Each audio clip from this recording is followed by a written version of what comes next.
students, today we will start our social science और social studies.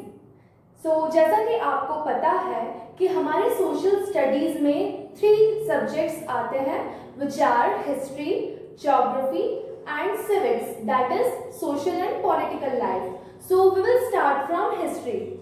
Our lesson first of history is history in brief, history short में. So first of all, let us revise some of the things which you have already learned in your previous class.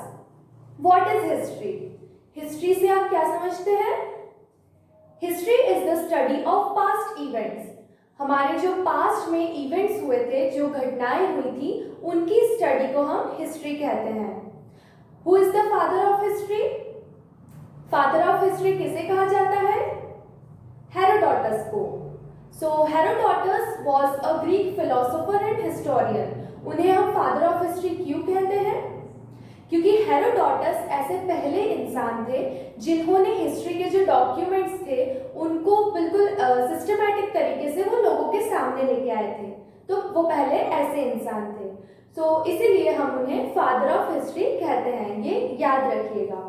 Now we all know that history is divided into 3 parts. History को हम 3 parts में divide कर सकते हैं. Ancient history, medieval history and modern history. Ancient history यानी कि सबसे पुराना टाइम, जो सबसे ज्यादा प्राचीनतम टाइम था, उसे हम एंशिएंट हिस्ट्री कहते हैं. मेडिवल हिस्ट्री यानी कि मिडिल पार्ट, बीच का टाइम. जो एंशिएंट हिस्ट्री के बाद मेडिवल हिस्ट्री आता है. देन मेडिवल के बाद आता है मॉडर्न हिस्ट्री. मॉडर्न का मतलब थोड़ा सा नया टाइम. मेडिवल के बाद मॉडर्न आएगा.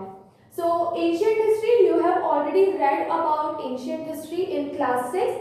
हमने ये पढ़ा था कि एंशिएंट हिस्ट्री क्या होती है, कैसे अर्ली मैन रहते थे, क्या क्या करते थे. जैसे कि सबसे पहले वो हंटर एंड गैदरर थे, अपना खाना शिकार करते थे और खाना इकट्ठा करते थे. कैसे धीरे धीरे उन्होंने फायर की डिस्कवरी की, आग को खोजा, कैसे उसका यूज स्टार्ट किया, कैसे उन्होंने खेती करना स्टार्ट किया, अलग अलग क्रॉप्स उगानी शुरू की. देन आपने 6th क्लास में ये भी पढ़ा था कि इंडिया की जो सबसे पहली सिविलाइजेशन थी, सबसे पहली सभ्यता थी इंडस वैली सिविलाइजेशन, उसके बारे में आपने पढ़ा था.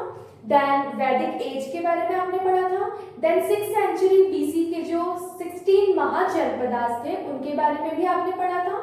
फिर उसके बाद आपने मौर्यन एम्पायर के बारे में पढ़ा, इंडो ग्रीक्स के बारे में पढ़ा, गुप्त एम्पायर के बारे में पढ़ा और नॉर्थ और साउथ इंडिया की बहुत सारी डायनेस्टीज के बारे में भी पढ़ा और उनका art, architecture, literature, development of science, इन सब के बारे में भी आप पढ़ चुके हैं अपनी 6th क्लास में.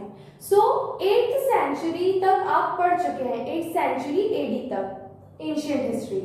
अब 8th सेंचुरी से लगाकर 18th सेंचुरी तक का जो टाइम था वो पूरा आ जाएगा हमारी मेडिवल हिस्ट्री में, जो हम क्लास 7th में पढ़ेंगे. Okay, let us start. Dear students, in class 7th, you will read medieval history of India, which is a part of the subject history. आप अपनी क्लास 7th में medieval history पढ़ेंगे, जो कि history subject का ही एक part है. In this book, you will read about sources of medieval history. जैसा कि हमने पढ़ा था कि जैसा कि हमने लास्ट ईयर पढ़ा था कि हिस्ट्री को जानने के 2 सोर्सेज होते हैं. पहले होते हैं आर्कियोलॉजिकल सोर्सेज एंड दूसरे होते हैं लिटरेरी सोर्सेज. इस क्लास में भी आप मेडिवल हिस्ट्री को जानने के सोर्सेज पढ़ेंगे कि कौन कौन से सोर्सेज, किन चीज़ों के द्वारा हम जान सकते हैं इसके बारे में. चौहान्स के बारे में हम पढ़ेंगे, दिल्ली सल्तनत के बारे में हम पढ़ेंगे, मुगल एम्परर्स के बारे में पढ़ेंगे, भक्ति और सूफी आंदोलन यानी कि भक्ति और सूफी मूवमेंट्स के बारे में पढ़ेंगे, आर्किटेक्चरल डेवलपमेंट मतलब किस तरह से बिल्डिंग बनाने की कला में डेवलपमेंट हुआ, और इकोनॉमिक डेवलपमेंट किस तरह से आर्थिक विकास हुआ, ये सब हम पढ़ेंगे. In this book you will learn about crafts person. हम इस बुक में भी ये पढ़ेंगे कि मेडिवल टाइम में जो कारीगर थे, जो व्यापारी थे, ट्रेडर्स थे, फार्मर्स यानी कि किसान थे, और उनकी विलेज लाइफ यानी कि गांव में जो लोग रहते थे उनकी लाइफ मेडिवल टाइम में कैसी थी. You will learn how the Rajput power declined and how slaves founded Delhi Sultanate and how the Mughals founded their empire in India. इस क्लास में आप जानेंगे कि किस तरह से राजपूतों की जो पावर थी, राजपूतों की जो शक्ति थी, वो खत्म हो गई इंडिया में, और किस दिल्ली सल्तनत को एस्टैब्लिश किया यहाँ पर, और किस तरह से मुगल एम्परर्स ने मुगल एम्पायर यहाँ पर एस्टैब्लिश किया। You will also read about teaching of different भक्ति and सूफी saints। जो भी भक्ति और सूफी संत थे उन्होंने क्या क्या शिक्षाएं दी लोगों को, उस बारे में भी हम पढ़ेंगे। And you will study the causes of downfall of the Mughal Empire and emergence of new states like Awadh, Hyderabad, etc.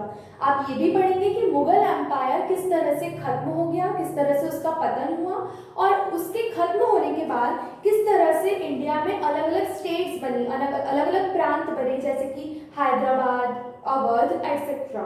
इस सभी चीज़ों के बारे में आप पढ़ेंगे।